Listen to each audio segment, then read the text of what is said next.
Greetings, everyone, and welcome to the Jaffrey Civic Center. I'm Joe Steinfeld, and I'm the moderator of the Stories to Share program. And as I look around, many of you have been here repeatedly right from the beginning. This is the fourth program of the second season, but we also have some newcomers here today, and we have people joining us remotely. So whether or no weather, we're good to go. I spoke with Steve a few days ago, and I said, you know, there's talk about the weather. And his response was, who cares about the weather? And of course, I don't know Steve well, but I'm getting to, and I think that typifies someone whom many of you know. As I was watching a few minutes ago, I thought I was at Old Home Week here. And I've known for quite a while that having Steve, who really is a citizen of Jaffrey, would attract a large turnout. He came here not by accident, he tells me, back in the 90s, and New England wood pellet has been a great success, although he points out to me there's more to me than wood pellets, as we will hear. He sold the company and has gone on to other ventures that we will hear about. It's rare that you can have a conversation with someone and get such wonderful quotes, and I'll just give you a couple of them. One having to do with today's talk is, it is so important to get off fossil fuel and create a sustainable economy, and it's not just about climate change. It is about a more resilient and less expensive economy. He also told me, this is my favorite quote from our conversation, I love talking about energy, and that's what he is going to do. It's a great pleasure to have all of you here and to introduce someone whom I think you could call an idealistic entrepreneur, Steve Walker.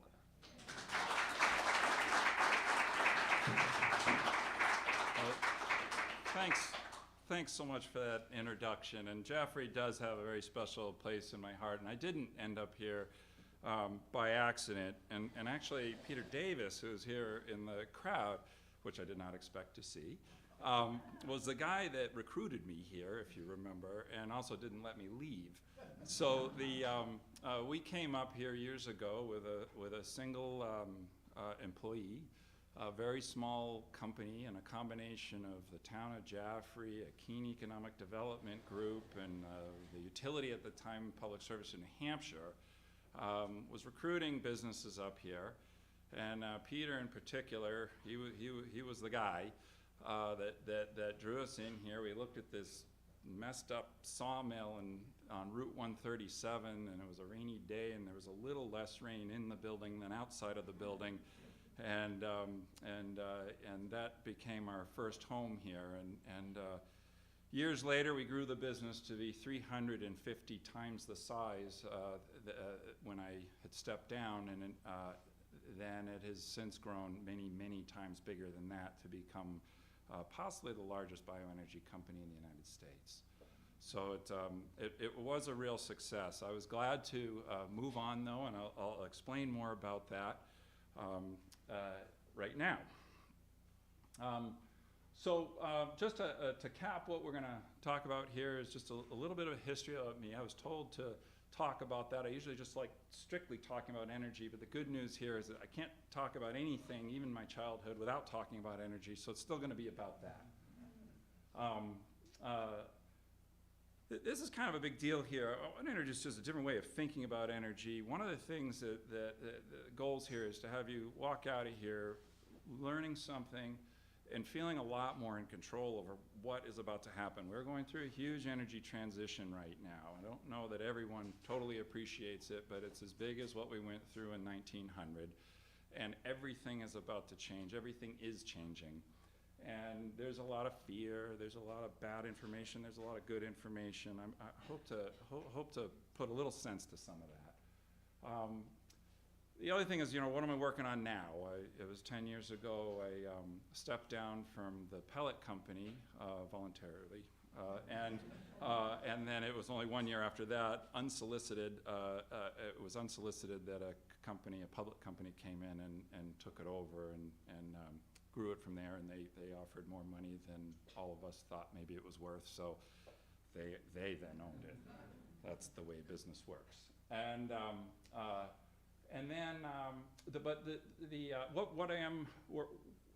What can be done too? We want to talk about what can be done, like just to give yourselves a little bit of power, no pun intended, to try to help yourselves, but also help the greater economy in this. And then finally,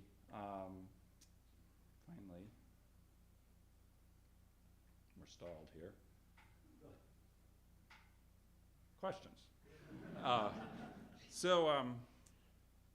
Any rate, moving forward. So what got me interested in energy? There was I started at a really bizarrely young age being interested in energy. And the first thing I'm going to talk about here, you're going to wonder, like, what the heck has this got to do with energy? But just follow me here. Dyslexia. So I'm dyslexic, really dyslexic, like off the charts, literally in an HBO documentary on the subject. What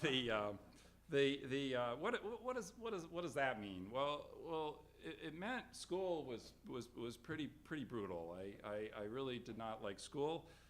School kind of liked me, but it was probably a little frustrated and challenged by me. I was a nice kid. I always got along with teachers, etc., showed up on time, what have you. But reading was almost impossible. And so as a child, it was really, really, really difficult. It gave me a healthy sort of, I don't want to call it distrust, but I definitely look at systems like schools and just challenge how they're doing things. As an adult, what does it mean? I'm still incredibly poor reader. It'd just be like, I have the complete vocabulary. It'd be like if I took you into a dark room, gave you something to read with print that's just big enough so you could read it and say, go.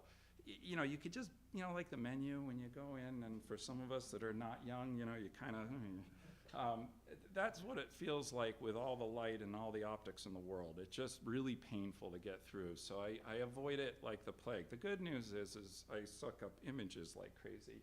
It's the other side of dyslexia. Everyone tries to focus on the negatives is there's two really important things about it. One is you can really get into three-dimensional spatial understanding. So like I can put together three-dimensional models in my head like crazy, and I always assume everyone could do that. Turns out they can't. So I can have things moving around in my head. I can be talking to you and having things, putting together things, designing things. There was this show, the Queen's Gambit or something like that, and this young woman was playing chess on the ceiling, and my wife was there saying, "Wow, that's amazing." I'm like,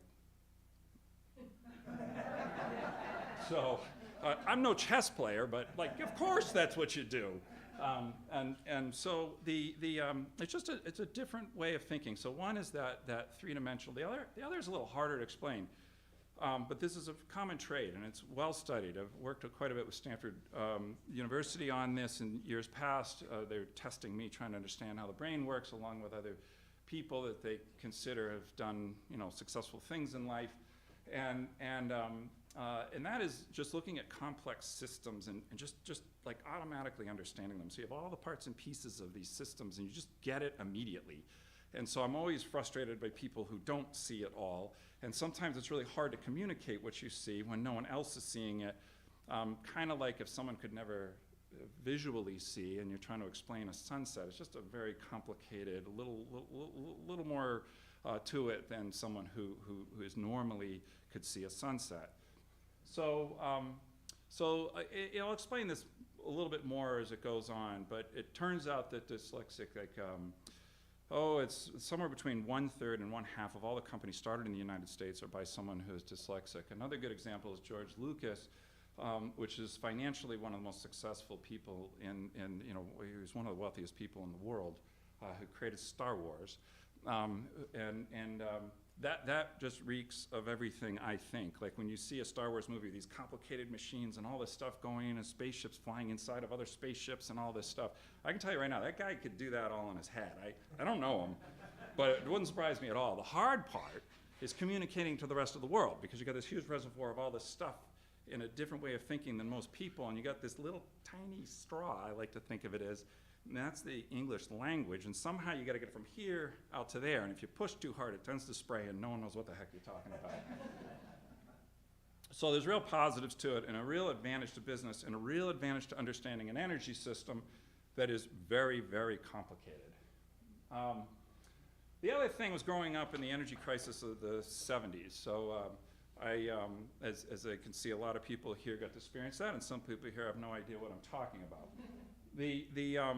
I'm going to work towards two visuals on this. So one, to the younger people here, there was a real issue with gasoline in particular.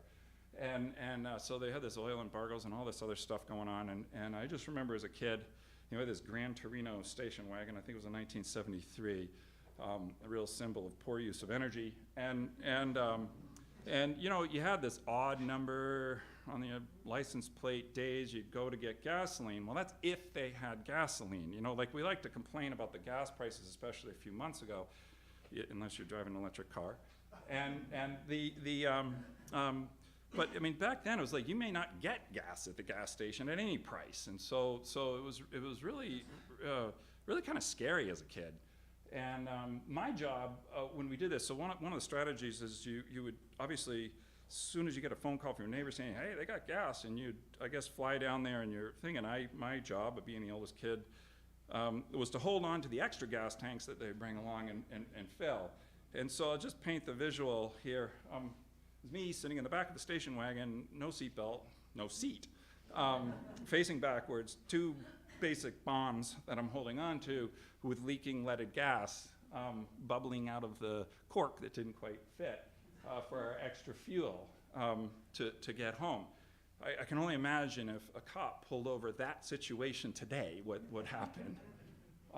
The other got into wood burning, so my parents made the decision to get a wood stove, and which I thought was really cool. So now I loved mechanical things, and anything working, I was constantly pulling things apart in the house. I was one of those kids, and occasionally getting it put back together. And they were going to get this wood stove, and I was very excited by this. To kind of my shock, is the wood stove showed up, and it was made out of metal. I kind of had this thing in my head, it was made out of wood, and of course, once I saw it was made out of steel, that answered a lot of questions. I was like, wow, and this is absolutely true. So the next part of wood stoves is the wood part, and so my parents, and now my mother's in the audience as it turns out, so maybe I should just blame my father. They bought this lift of wood, so it comes full log length, and I'm at the tender age of something like, I was in grade school, and he then gets this Sears and Craftsman chainsaw, and this damn thing was louder than a Harley Davidson, and he was not a mechanical guy. I don't know where I came from, Mom, but it wasn't him, and like he didn't know the difference between a screwdriver and a chisel, and he kind of used them interchangeably. It was ugly. So he's got this chainsaw, he couldn't get the thing going, so I kind of fooled with it, got it going. Young, I was like this tall, and so he out there cuts a couple things of wood. Next thing you know, he turns to me and said, "Hey, you want to try?" I mean, he saw me as forced labor, and so I started cutting this wood. So next image I want to give you is this young kid on top of a big, huge log pile, which was very unstable, with a chainsaw, with no safety anything on it. And then the only thing he gave me was these huge, ridiculous goggles that were like, it looked like you're ready to go scuba diving. And they fogged up, I couldn't see anything, so I wore those on my head. And I had the straps hanging down, and I'm in there cutting this stuff away. And once again, if you saw this at your neighbor's house right now, what would you do? So it left quite an impact, but it doesn't end there. So with the next part of this, we ended up, you got to run the wood stove. So you got to cut it, then split it, then stack it, then bring it into the darn wood stove. And I was still pretty excited about this. But then my father, he took me to this energy show. He told me it would be an energy show. Well, it turned out it was a home show, most of which was boring as hell for me. But there was energy components to it, and we're getting weather stripping and all this other stuff. One of the things, this little thermostat he bought. Now, I knew a lot about energy. I knew a lot about our boilers and how it worked in the house. Again, this is the stuff I love to study. I'm driving home with him, and I said, pulling out this thermostat, I'm like, how does a thermostat? Now, this is not Nest. This isn't something you can program. This was just on-off thermostat, and I was just very confused by this. Now, this is a guy that, studied to be an accountant. Energy was not what he understood. He said, just look at it and see if you can figure it out. And it was like a panic attack. I looked at this damn thing, and this is where the dyslexic head comes in. I go, one, this thing turns down to 45, and the other ones just went down to 55. So I knew it went down to 45, and I also knew I was in the one room he liked to complain the most about. Now, I was 4 years old when I was put in that room. This is not my fault. I had nothing to do with designing this room. I had a room that had, unheated floor in the garage, unheated separate part of the attic, 4 walls to the outside. He had just decided it's my fault that thing takes so much energy, so I knew where that thermostat was going to go. And sure enough, there it goes. 2 weeks later, all the pipes freeze, because if you go from 55 down to 45, you've now cut out half the delta between the freezing point and the temperature that room was struggling to be at before. And so the pipes ruptured, blew out the ceiling in the garage. I'm looking at this total mess. Looks like a bomb went off, knowing I'm not going to have any heat in my room this winter, am I? And Mom, she agreed. That's pretty much where we're heading. So on the cold days, I'm in my room. It gets well below freezing. I would just grab a pillow and a blanket and go down by that wood stove. Well, of course, the wood stove only lasts about 2 hours. So I'm up every 2 hours, going out, getting more wood, restoking the wood stove, and going in. So here I am, showing up to grade school, dyslexic, and completely catatonic from getting no sleep. Wasn't a great way to go through school. Then wood pellets. So fast forward 10 years, 15 years, and 23 years old at this time, and I was building robotic equipment. I've had a lot of businesses, so I never actually worked for a paycheck from anybody, and it wasn't like I didn't need to make money. I just always had my own business: lawn mowing, landscaping, construction, tree work, whatever you can imagine. One of them was robotics. I know that doesn't quite fit with the others. But one of my clients said, "Hey, have you ever seen a wood pellet stove?" So I went over there and I went to this little stove shop, and they just brought it in, new concept, and they were bringing these pellets in from Montana. And I was like, love at first sight. I really was, and I couldn't believe it. It just, every neuron, and this is where the brain starts getting in. I'm like connecting all the dots. I'm like, holy cow, automatic feed. This is using waste wood, because one of my clients was a wood processing company, and so I knew how much waste wood they had, and they always had problems getting rid of it. Landfills were starting to not take the wood anymore because of laws that, appropriately were saying you can't do this. So that seemed great. All of it just seemed amazing. And then I saw that, this stuff is coming from Montana, and I'm like, I immediately, the logistics, and it's like, wow, trucks are really expensive, and coming all the way from there, and it just immediately decided this is what I want to do within a half hour. Optimist. And so I went literally that night, went into my basement, made a bunch of dyes. I had a whole lab in my house. And so I'm in the microscope, I'm trying to put water in this stuff and alcohol and everything else, trying to figure out what the heck it is, how they put it together. And I made some little wood pellets that night. I didn't sleep a bit, went right back over to the wood stove shop with this little cup of pellets. This guy was just like, who is this freak? And I'm like, I made them last night. He's like, I'm sure you made them last night. And we put them in the stove, and it all worked. And lo and behold, I'm like, yep, this is it. This is what we're going to do. So I marched up to a grain company in Bow, New Hampshire that made rabbit food. I'm like, it looks almost the same. And they then taught me how, this whole process worked. I go, this is cool. Then I started getting prices of the machinery, and I'm like, ooh, okay, this is more expensive than a lawnmower.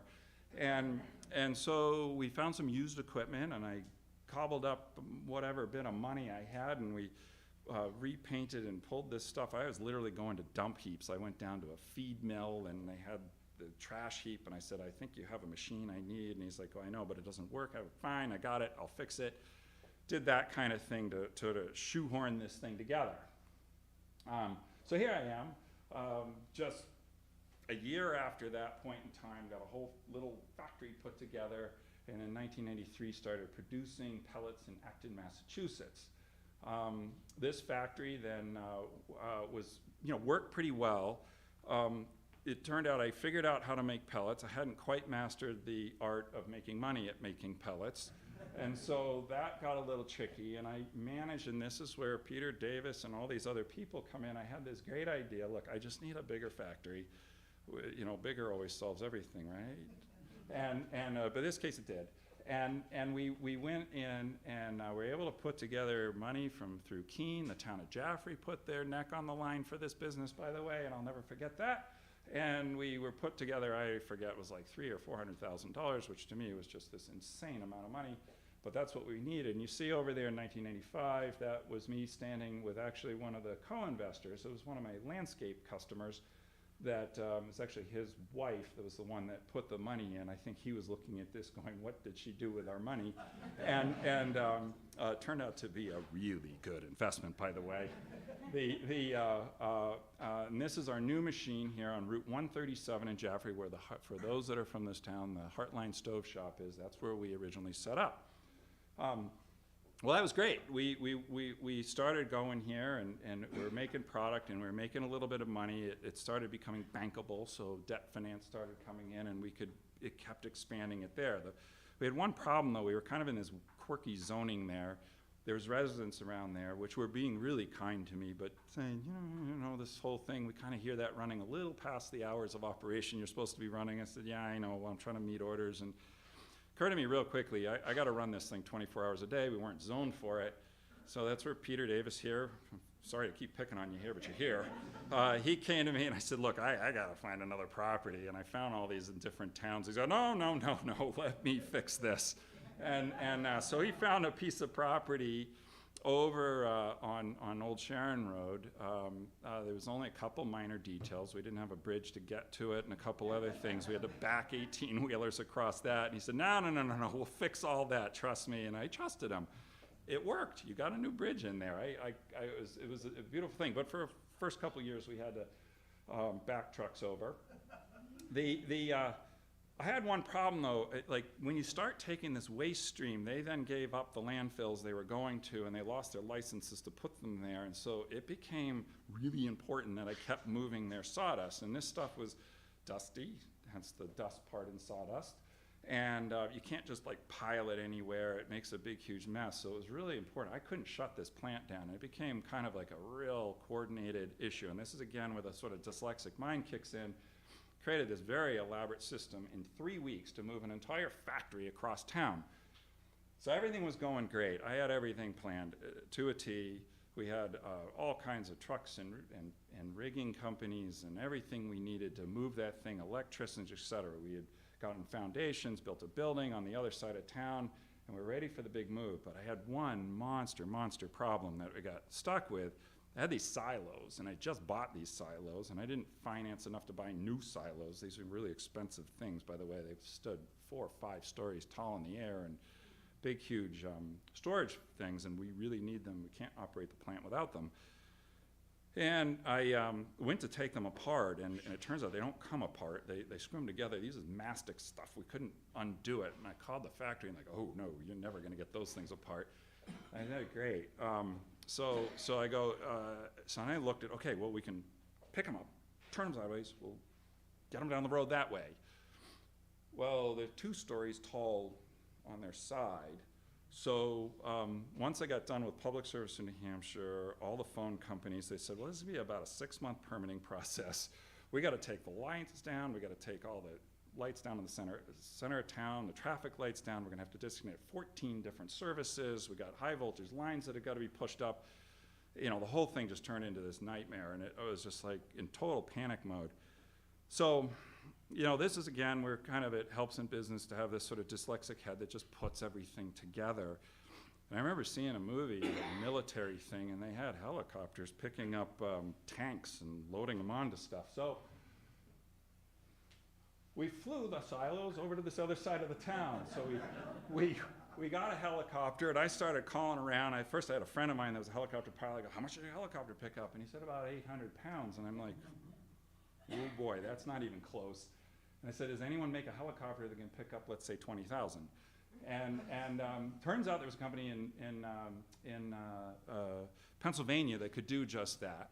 And I asked him, you know, like, how much does this helicopter cost? He said, about $220. And I'm like, oh, I can handle that a minute.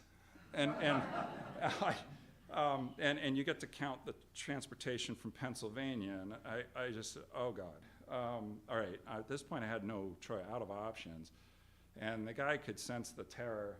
And so I said, yeah, I think I can pull this off. But he said, well, we got Wildcat Mountain. They're going to be pouring a bunch of concrete. If you can line it up with them, I bet you they'll be real happy. You pay one way, I bet you they'll offer the other, and you split it, and we'll call it a day. Well, Wildcat and we all got together great, and they were psyched, and we were psyched, and we got the helicopter up there. 28 minutes of jet time, because that's how they timed it. We picked up 3 silos, moved them to the other side of town.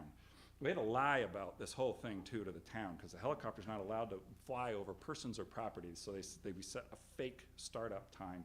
Somehow a reporter got a hold of it, though, and got a picture of that, because they could not fly over anything that could have a person in it, and moved it over. And so that's the, right there is the Jaffrey facility, and we kept growing from there.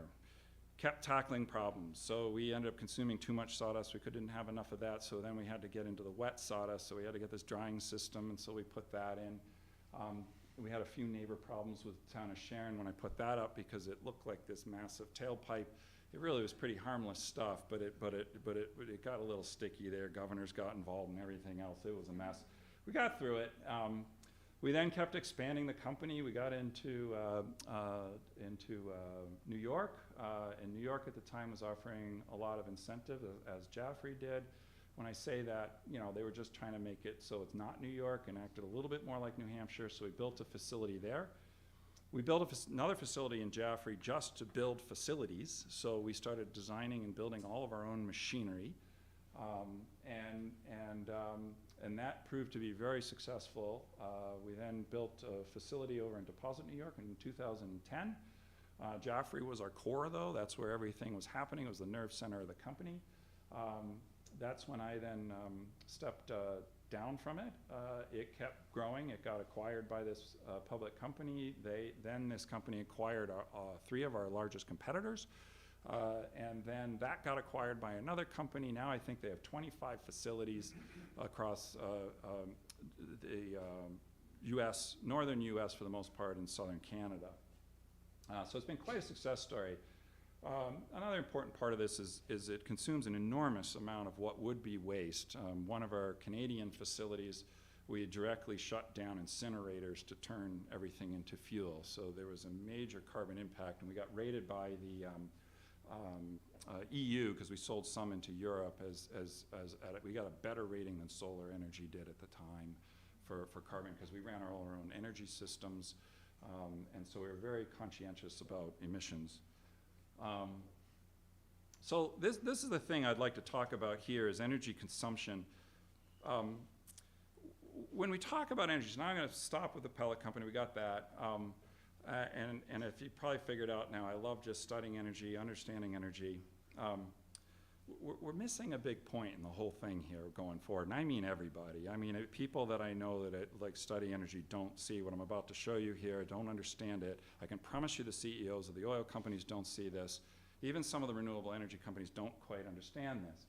The way we look at energy is like this. So we love to talk about energy source. So what are we getting energy from? And this graph's a couple years old, so that renewable line's grown a bit and the coal line shrunk a bit. We're moving in the right direction.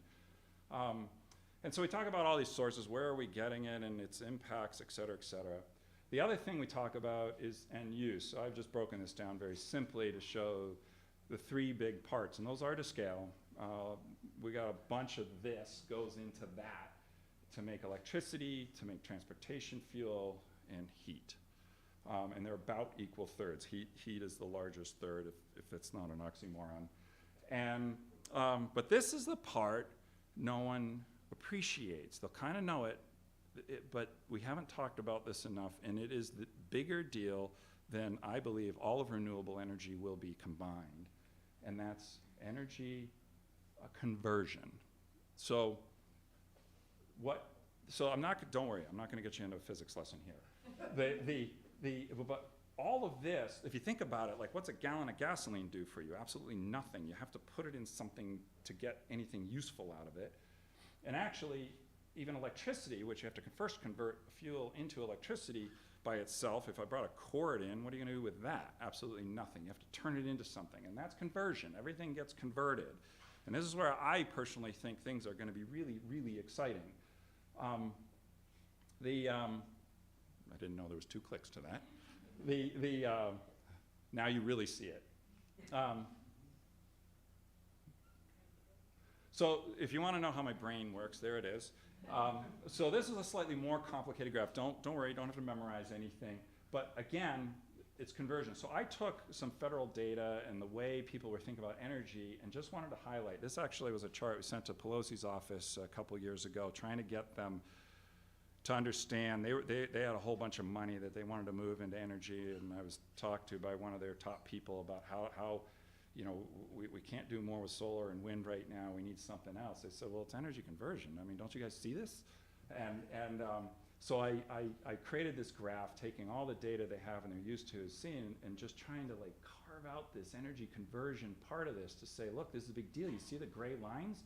Like all that energy gone before anyone even gets to use it. I mean, I'm not talking about insulation in your house here. I'm talking about like you didn't even get the oil yet. You didn't get the heat yet. You didn't get whatever pushes your car down the road yet. And actually that grossly understates what energy conversion's power is. It is far, far more than that, as you see in just a minute. So, you know, what exactly is energy conversion? So if we start with a pile of coal, and I'm just going to pick coal because it's something you can see and touch, although probably a lot, especially the younger crowd here, has probably never actually seen a piece of coal. So this could be any fuel, fossil fuel or even renewable fuel.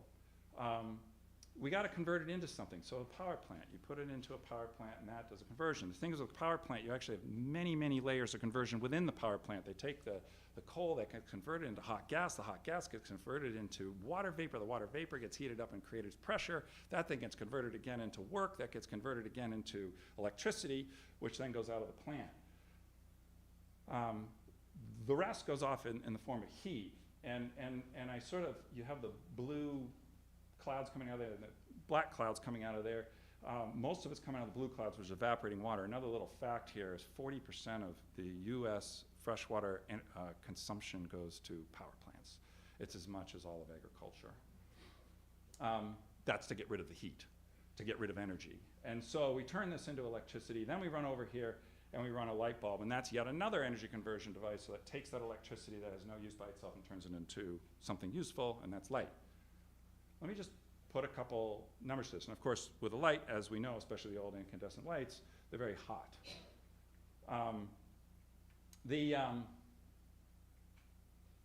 So I'm going to just give some numbers. So these are energy coins, not money coins. It's kind of a weird number, 156. Follow me on this. Very simple math. To anyone who's scared of math, this is going to be easy. So we take a pile of coal. We then put it into a power plant. When we come out of that power plant, we now have gone from 156 to 50 coins. 68% of the energy has literally gone out through the stack. Now those coins still exist, but they're now totally useless to anybody, and they're out in the atmosphere and gone. So these energy coins are now worth quite a bit more than these energy coins because it's a more valuable commodity, but we've lost all of that. The next step is making light. There's a 98% loss in a light bulb. This is a traditional old light bulb you used to get right here at Bell Tate's 2 years ago, or 10 years ago. You now have LED, and we're going to show what happens. And this is why I say energy conversion is important. So the gray are energy conversion points, and we see we went from 156 to 1. Imagine if your stock portfolio did that. So let's say I take a whole nother thing, and you're going to start getting it. We're always going to end up at 1, so that's really easy. Now we're starting with only 9. We're going to start with natural gas, so I'm still talking about fossil fuel here. I'm a huge renewable energy person, but it's important to just recognize what we're dealing with right now. So today's energy is mostly going through a natural gas power plant. They've got a few tricks up their sleeve, and by the way, it can be oil, it can be a lot of things, just not coal, but any liquid or gaseous fuel, we can convert at a much better rate. So it's 45% loss instead of a 68. So now we're down to 5 energy coins. And then we go to the LED light, and that is a much more efficient light bulb, and now we get our same exact amount of light at 1. So this is my point. We go from 156 to 9, and this goes from 20-year-old technology to just last decade's technology. I'm not even talking about new technology yet. So with a new technology, we can, you may not know that there's LED lights now available that double the efficiency of these lights. And more than likely, when you go down to Bell Tate's local hardware store here, that's what's going to be on their shelves soon. You can go buy them if you hunt for them right now, but that's going to get even better. So that cuts it in half again. And then the power plants, we can go to cogen systems. So if we want to still stick with the concept of using fuel, haven't talked about wind and solar yet, that we can cut in half again too. So we can drop this almost to a quarter again. And so that's why I say, obviously whatever we do with renewable energy is going to be a much smaller part of the equation when you look at these numbers than the energy conversion devices. Let's give another example though. Now let's talk about, we start with crude oil. We go to a 15% loss here, which looks tiny now. You're saying, well, this is a pretty efficient operation. Once again, you wouldn't want to see that on your stock portfolio. We still lose a lot of energy. This is hundreds of billions of dollars of energy get lost just in this process. But this is where it gets crazy, and actually that number is 85%, not 75. That was just a misprint. So only 15% of that gasoline, so we go from crude oil to gasoline, we lose some, to what pushes the car. I'm not getting into what size car it is or how many people are in it. This is just what pushes the car, the physics of it. So it's an 8 to 1. So we've lost, this is still horrendous. But then we go to what today's technology is electricity. So now let's start with natural gas, and we can start with 2.1. Then we go to this same power plant we were making for the light bulb. We go to 1.2, and then we go to propulsion. Electric motors only have 15% loss. Now that actually includes all the battery too.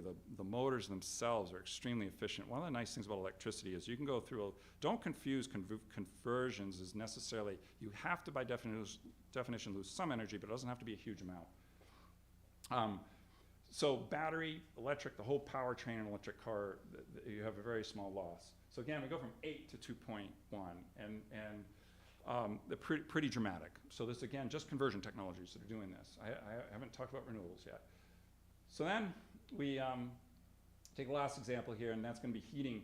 So we take crude oil, same thing. We go over here, and you run your boiler. So we got a 1.7 to 1 in a typical oil boiler, and that's I think a 30. We got a couple numbers that I changed last second. Gas. Now you're going to see something really interesting here. Now one thing is you can't create or destroy energy, and you know I'm going to end up at 1, but I'm starting with less than 1. So you're going to say, like, how the heck am I doing this? Go through the same power plant, so now we go down to 0.4 of a coin of this is an amount of energy to a heat pump. And in a heat pump, we're able to actually pull energy. So this device is throwing it into the atmosphere. A heat pump can pull it out of the atmosphere. So this is a device that just simply allows you to pull it out of the atmosphere. This is pretty cool. So again, we go from 1.7 units of energy to do the same exact job as 0.7 units. You see this precipitous drop. Again, fossil fuel to fossil fuel here. And by the way, that could be gas, that could be oil. It's interchangeable. I'm just sort of putting what the standard is. Really, really dramatic. Once again, massive improvements can be made on this. We can drop the conversion of this electricity in half again, and as I'm going to discuss a little bit more, we can make that heat pump a lot better than it is today. It turns out that heat pump, on average right now, are only 15% the efficiency of what they can be. You're probably starting to figure out what I'm working on next.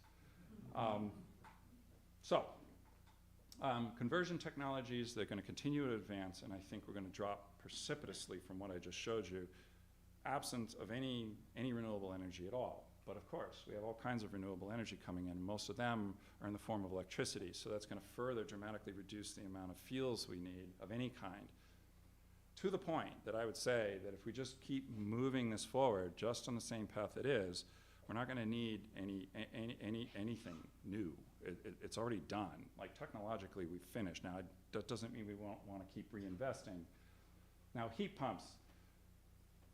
It's not a great name. So we think of a heat pump as something that heats, but a heat pump is also what's in your refrigerator. It's also what's in your car for your air conditioning. It's in your window air conditioner. So it does both cooling and heating. It's just pulling heat out of something or putting it into something.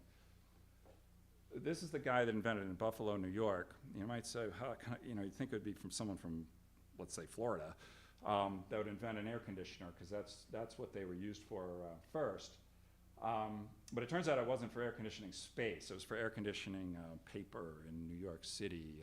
Printing presses had a terrible time with humidity in the summer, and so that's how the air conditioner as we know it got developed by Willis Carrier. Turned out to be a pretty smart guy. There's 50,000 employees right now working at this company making air conditioners, and they're not the biggest one. 20% of global electricity goes into these devices right now, and that by some very credible groups are saying could be 40 to 50% of global electricity consumption will be going through what you could call, in the bigger term, a heat pump. Now, why don't we heat with heat pumps right now? There's some problems with them. They work pretty well. In this thermometer over here in green, you'll see you have really efficient heating if you're, let's say, at above freezing. They work quite well. It has nothing to do with the freezing mark. It's just an easy thing to remember.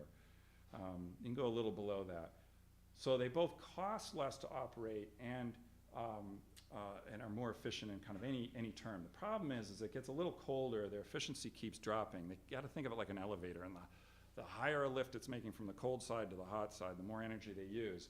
Well, at some point it ends up costing more, and then they just plain shut off. And in New Hampshire here, we still do get that cold, and people don't want heat most of the time. They need heat all of the time, and so these have just been very poor sellers. 90% of the heat pumps used for heating in the United States get sold in the southern half of the United States, and only 10 in the north. Most of those are really air conditioners with a little shoulder heating, or let's put it in the new living room because this could work out pretty well. The solution that we've been working on is a heat pump that addresses that problem. Now, Carrier has 4,500 engineers working for it, and we've got about 20, and so you're kind of like, okay, so how do these guys figure it out? And they didn't. And by the way, Carrier, as I said, is just one of many, many huge companies. This is a very big industry. The largest company making air conditioning systems or heat pumps is in in China, and they're about the size of General Motors in any metric you could imagine, employees over 100,000 employees, et cetera. Big, big, big industry. So how could this little startup do anything? Well, again, this is where the dyslexic mind comes in. You just got to think differently. And so where are really, really, really, really, really smart people, and how can we solve this problem? And it literally was one night, and I, just being a science guy and kind of geeky that way, I had a monocular. I was out in a really dark area of Martha's Vineyard, and I was looking up at the moon and planets and this, that, and the other thing, and the International Space Station happened to come right through the view, which I was really excited by. And it just dawned on me again, the dyslexic brain going, holy cow, how the heck do they heat and cool that thing? And I always thought it was just a heating problem because space is cold, right? Well, it turns out it's actually the opposite. It's when the sun hits something up there, it's ugly. And they actually have to have really intense cooling systems. So I researched the heck of this, got the European Space Agency, like, how do you guys cool this? Who builds your HVAC systems? Like, how do you do this? I'm pretty sure it's not a carrier unit. And it turns out I was right. They use a totally different technology, and ironically, it turns out to be the technology that Willis Carrier originally invented. He then moved quickly to some other technology because at the time you couldn't make what he had invented work. Really important to go back to these original really smart inventors and understand exactly what they were working on. I think you'd be really excited about what is happening here in space and what is now we're hoping to deliver to homes. We're working with a lot of really smart people with NASA, Department of Energy, and Purdue University, and that company over there, Creari, as it turns out very conveniently, the #1 supplier of energy systems for NASA is right here in New Hampshire. And so we have partnered with them to take that technology and move it into our homes. What we have is a next generation system here, and I'm not selling anything, none of this is for sale, so we're just explaining what we're working on. We're not there yet. But we basically, if we can double the efficiency of this is going to be much cheaper than gas and oil. It's going to provide air conditioning at half the energy. This will include domestic hot water. It will connect to your existing system. So one of the things we had to come up with is the current heat pumps can't quite get hot enough to just go right into your pipes in your house. So we've, with the NASA unit, they have no problems with that. So NASA, by the way, they're using the temperatures on most of these satellites that are, I think, Earth orbital, learning a lot of space things. They vary from minus 450 degrees at night, and then 15 minutes later, because that's pretty much a day for a satellite, you can hit 1,500 degrees. Actually, that's Celsius, get up over way over 2,000 degrees during the day. So an astronaut, they have to have really intense cooling systems or they become fried chicken. Another option we're putting in here, I've been working with NASA, is they're working on planetary energy systems, and they've allowed us to work with them on that. So we've got a parallel partnership with them, and they're developing the same engine we're developing to be able to take renewable fuels and convert that to electricity at about 8 times the efficiency of your traditional backup generator, and we could just bundle that right into the same unit, so when the power goes out, this will work. Not only that, it can help charge your phones, maybe charge a car, it depends how big a unit you want to put in there, and keep your lives going all in one package. So we're just looking at this as an entire engine unit. Just like my brain works, it's putting everything together in one package, so you don't have all these different, hot water heaters and boilers and things. It's just one unit to take care of all your energy needs in the house. So run through this very quickly. So what can society do? So I'm going to talk about what individuals can do. So first, what do we need to focus on? We need to take the cost-effective technologies we already have and just get them into place. And I think right now it's not a case of our government incentivizing. It's getting our government to reduce barriers that were not intentionally put there but are there to move these forward. Just replace the old technologies with new technologies as fast as we possibly can. Continue to expand solar and wind the way they are. And I put in 10 to 15 years. So, anytime you're talking about the future, it's an opinion, right? It's not a fact. But what I like to work with as many facts as possible. If you take the current growth rate, the last 10-year growth rate, just take the curve and continue it on. In 10 to 15 years, we're going to have enough wind and solar and other renewables to cover the entire system. That's a fact. Whether it keeps growing on that curve, that's, who knows, but that's the trend. It's kind of amazing. We need to continue to moving waste streams. We still throw out, the average household, by the way, throws out just about as much stuff that does not get recycled in energy value as you use in electricity. So there's an enormous amount of waste, and there's advanced ways of doing this that are much, much cleaner than a landfill or an incinerator. Continue to invest in new technologies. Because I say it's done, don't mean we can't, I mean, it's silly to stop. Like, we need to double down on investments in new technologies. So fusion, we know a lot of that. It was a big announcement a couple weeks ago on that. Look, don't expect that to be helping you out here in the next decade or two, as they also admit, but we need to keep doing that. And finally, and I'd love to add a lot of expletives here, but I'm not gonna do it because I'm on, I don't know who's watching this, but we could just stop subsidizing fossil fuel. Like, I hear politicians talk about, we gotta work with renewables and they're being subsidized. It is absolutely inconceivable that renewables will ever get the amount of total subsidies. Inconceivable that could possibly happen. They could start giving away solar panels by the US government. They're never gonna hit what they gave fossil fuel. So let's just not forget that.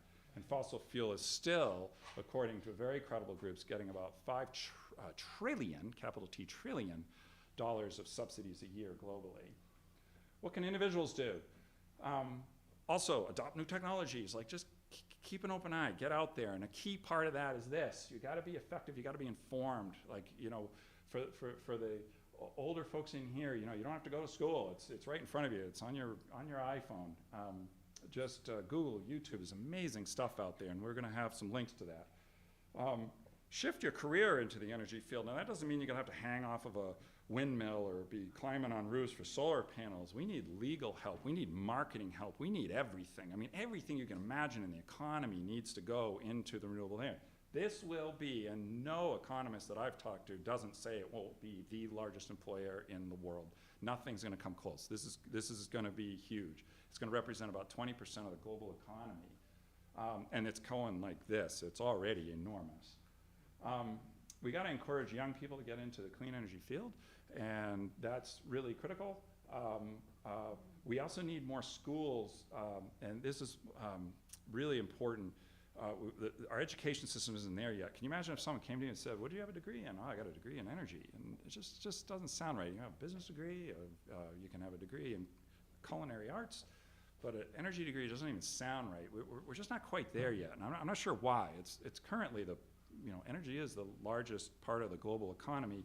I'm not sure why we don't have more, but encouraging people to get into it. Join local energy committees. Like, that is a great way to network and get involved. I put up Clean Energy New Hampshire here, which is a group I was involved with since day one, and has become quite a powerhouse in the state. What does it look like in the future? This is the last slide. Great.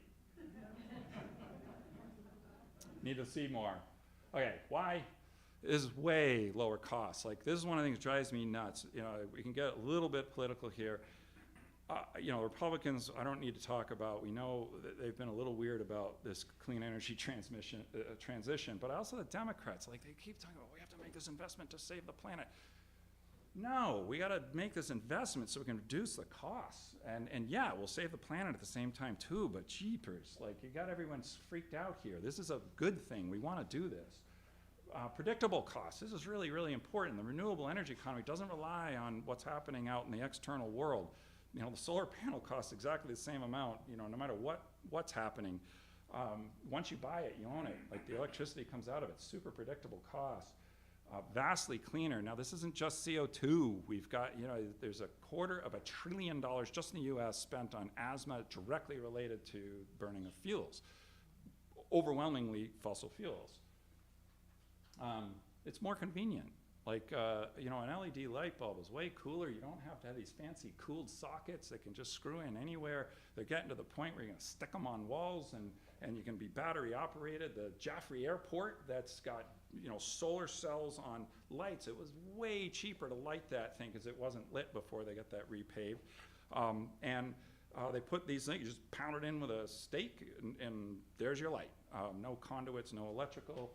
hookups. So there's just all these conveniences. Electric cars, they pre-warm themselves. There's no oil changes. I've had an electric car for 130,000 miles, and I've spent up till recently $40. It was 10 years old. Finally, I did have to buy a battery. That was a gulp. But the short of that, I spent nothing but $40 on the car. Never took it in for service. Much safer, and this is both nationally and globally, and for individuals. Questions?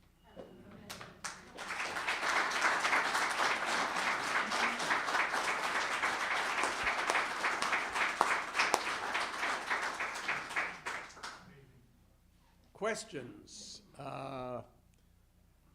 And I think ask questions too about like anything to do with energy. It doesn't have to be about this. So and it can be politically charged anything. Hit me with it. And for people who are participating online, use the chat line. And Ed, let us know if you have some questions. Who would like to start? Please just stand up and ask your question. I can't stand up. Well, speak up. Okay. What's in your little magic box? Yeah, so what's in the magic box? So the system we're putting together is three primary components. One is a heat pump, and I really dislike that name immensely, but that's the technical term. We'll hopefully have some marketing people massage that. So very, very similar to what would be in your refrigerator or air conditioner, but a very, very advanced and very efficient part. So that can shift from either cooling or heating the house. The other part on the inside of your house, that part that looked like a hot water tank, will also provide hot water, but that's a storage unit. And that just helps the whole heat pump system run a lot more efficiently and take advantage of highs and lows in electric prices, because eventually, hopefully, we're going to be getting into more dynamic pricing. And thirdly is this engine that we've been working on with NASA as an option, which is using a closed-loop Brayton cycle. So what that is it's basically a jet engine like on an airplane, except you bring the exhaust right back around to the intake and use a bunch of heat exchangers, and then just get rid of the fuel altogether inside. And then we have a non-combusting heat source, so we can use any kind of renewable energy. It can use fossil fuel too, for literally a 20th of the emissions of a typical generator. Make energy and in total silence, so you won't have any idea it's running. And one of the sort of keys of that that we're looking at is something to help back up the grid. So we make a deal with someone and say, look, you buy this generator, we'll, let's say, give you free whatever we got to give people to allow us just to turn it on when we need to turn it on, and then we can sell that service to the grid. Well, that's basically it. Hi, Dave Pelpe. The electrical grid, the wires and poles and all that go across the country. How do you see the future of that? I mean, that's got to be a big part of the efficiency of our system. Yeah, definitely. So the electric grid and efficiency is really important. Now, first, understand when I went through the slides, you notice I didn't put any loss on the grid. The grid itself has some loss, but it's really amazingly small. It's mostly at the power plant. But we got to move all this electricity around, and we may have a lot more electricity. So if we electrify cars and then we electrify our heating, it's a lot more. That is actually the primary reason we're developing, in conjunction with NASA, this engine that will go in there.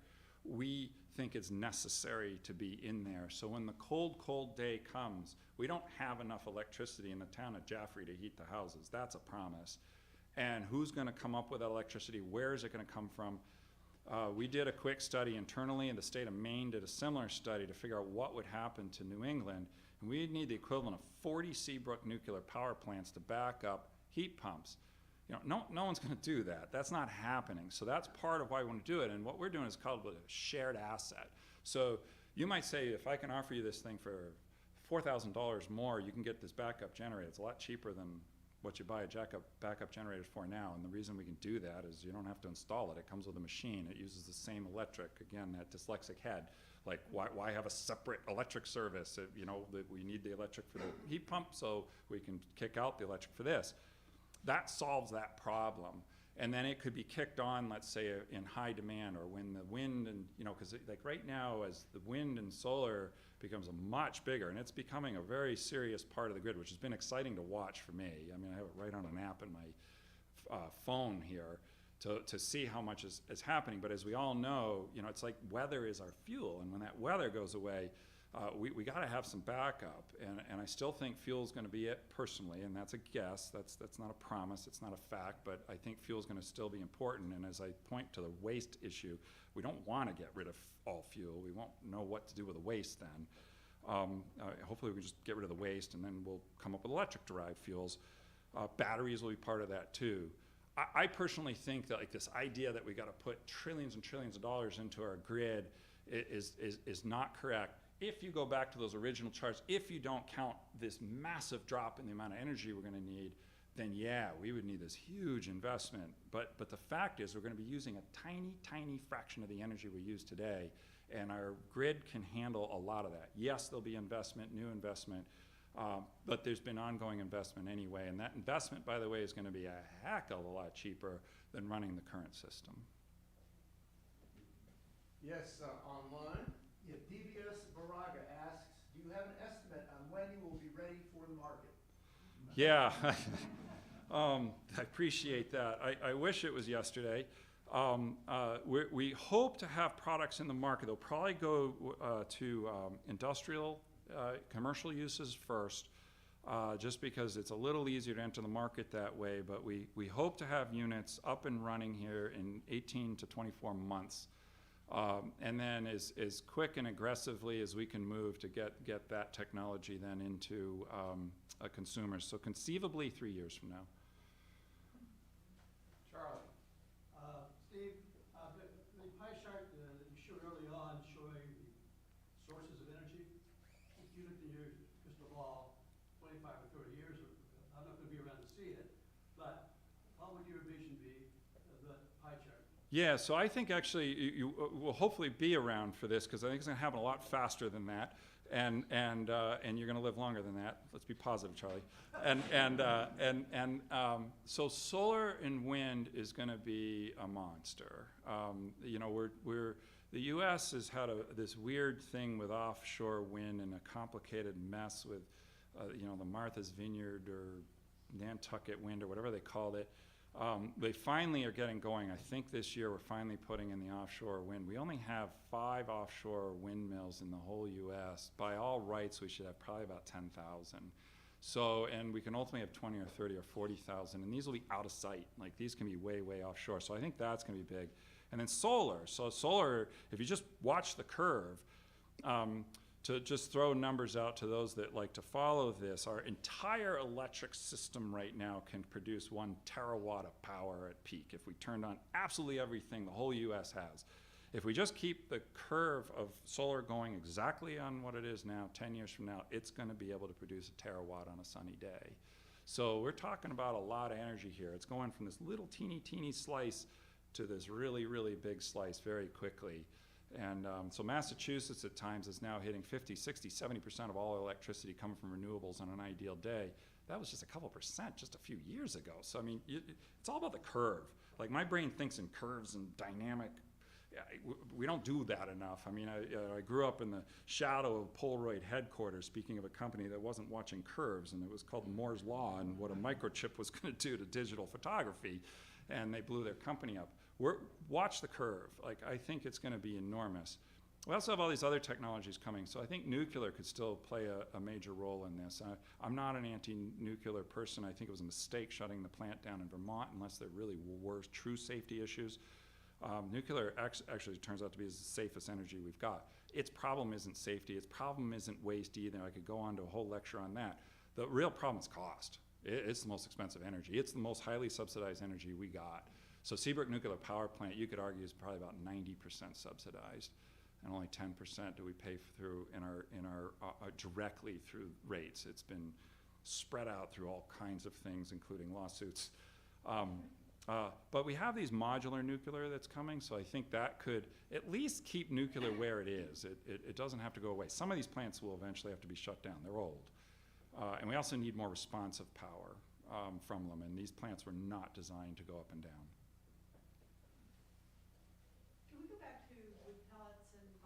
Yeah. start with that? Because that's, you know, it's so local.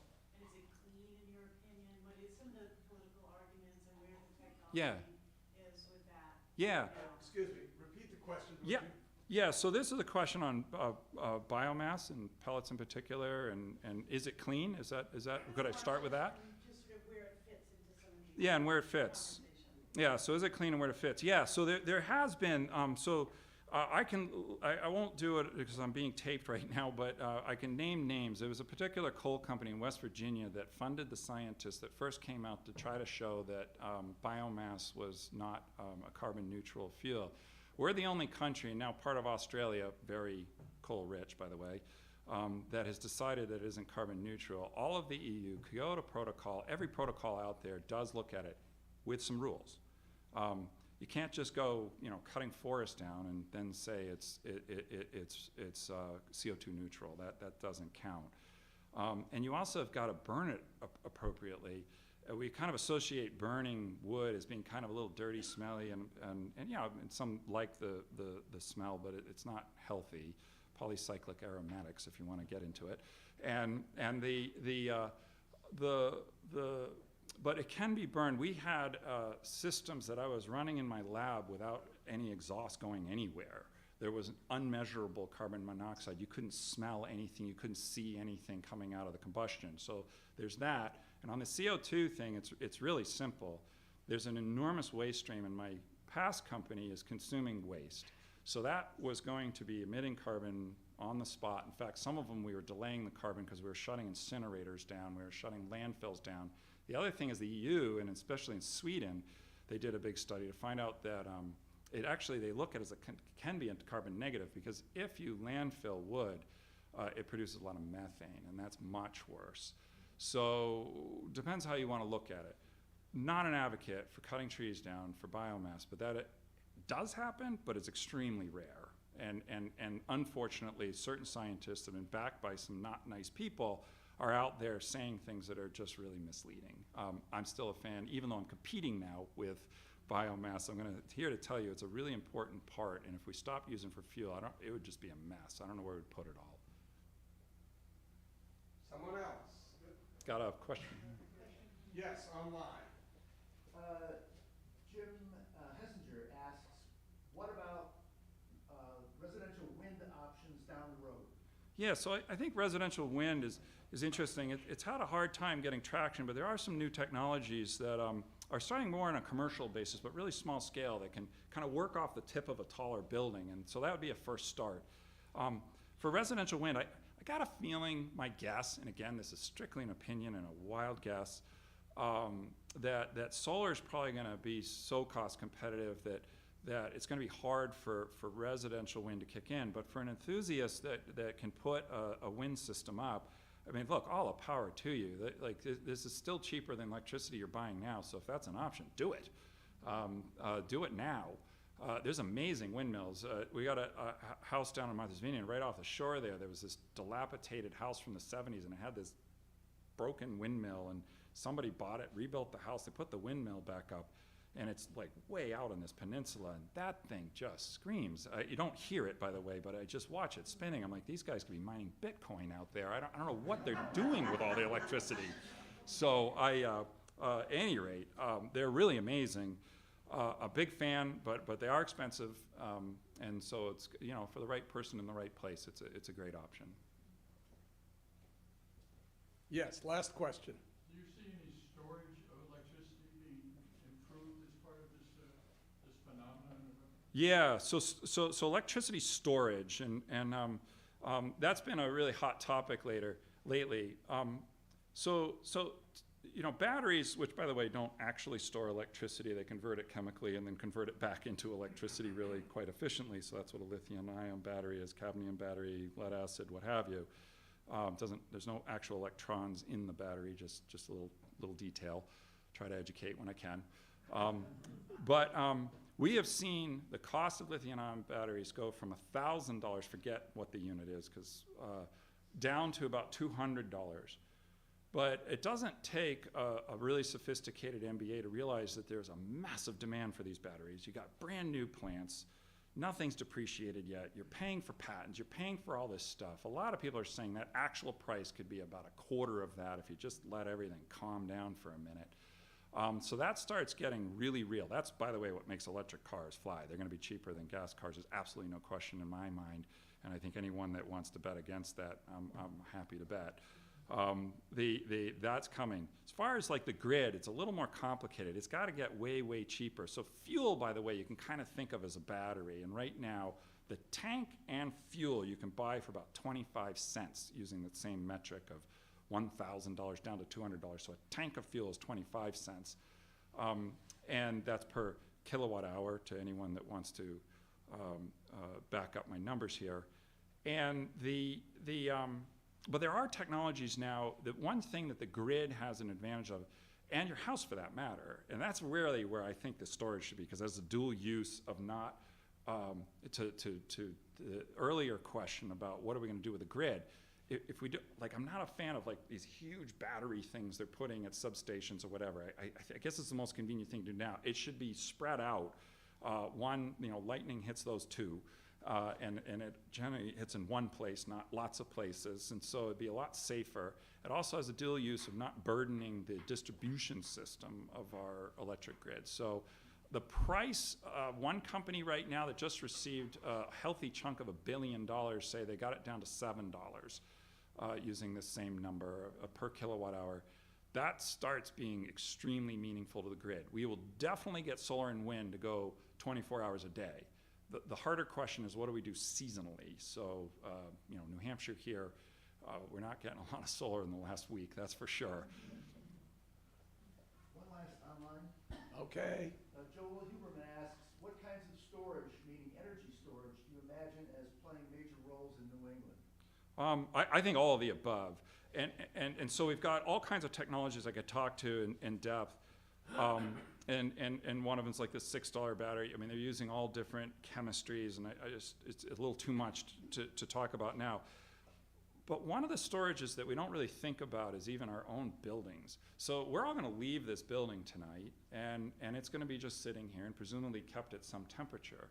Well, our little unit, which is going to be smart, and there's other companies working on smart units, will be connected to the grid and be thinking for you, and you can actually use a building as a battery. Like we have it, it's called thermal mass. And so knowing that heat is going to be a major, major part of the electric consumption, at least that's what I'm presuming, we could take a building like this and from 2 a.m. to 6 a.m., I mean, who cares if the temperature goes down a little, as long as you don't do what my dad did and freeze all the pipes. So we can use that as batteries, and I could go on a long, long list of sort of batteries we have. We also have all these cars that are going to come out, and I think that's going to be really important, having a two-way relationship with the grid and cars, which is technically really easy to do, by the way. I think Rivian does it, like it comes packaged that way. I don't know why Tesla doesn't do that yet, but I know it's easy. So there must be a safety reason or something they're worried about. That will become really important. The average car in the United States is only being used 3.5% of the time. So all the rest of that time, it could be theoretically connected to a grid, whether you're parked at work, whether you're parked at home. It's parked somewhere. And show me a parking spot that doesn't have an electric line anywhere near it. I mean, that's pretty rare. So that's going to be a really important part. So it's these, when you start thinking about energy storage, think about all these other things that aren't necessarily directly a new battery to store electricity specifically for the grid, but buildings, electric cars. This goes into a lot of manufacturing processes. Our Jaffrey plant there, I mean, one of the reasons the electric utility attracted us up here, we had $1 million a year electric bill there. We would have been happy to run our presses harder certain times if you just gave us a little incentive to do it. So a huge amount of our industrial base can act like a battery too. So it's about using existing, I always like dual purposing infrastructure and not building a whole bunch of new infrastructure if you can avoid it. Well, I want to thank everyone for coming today. I want to just take a minute, excuse me, and acknowledge Ed Watazik over here.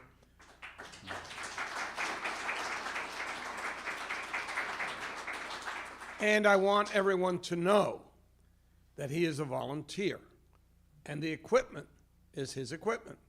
And he drives from Chelmsford? Chelmsford, Mass. So I think he is entitled at least to honorary residency in Jaffrey, New Hampshire. Thanks also to David Beltet, who's the chair of the board of the Jaffrey Civic Center and a great supporter of this series. And of course to Becca Fredrickson, who runs this shop. And finally, of course, to the man whom I called an idealistic entrepreneur, and I think that label fits. Steve, it's been a pleasure listening to you. I'm still not sure I know the difference between a chisel and a screwdriver, but I learned a good deal today. You've aroused my curiosity, and I'm sure that of everyone in the room. Please stay. Steve will be around. We can talk a little more offline, as they say. Thanks again. Now, February 3rd, we will continue. David Macy, the resident director of the McDowell Colony, will be here to share stories. And I think it'll be quite a change from today's program, but an interesting one. And thanks for your stories. It's been a pleasure. Thank you.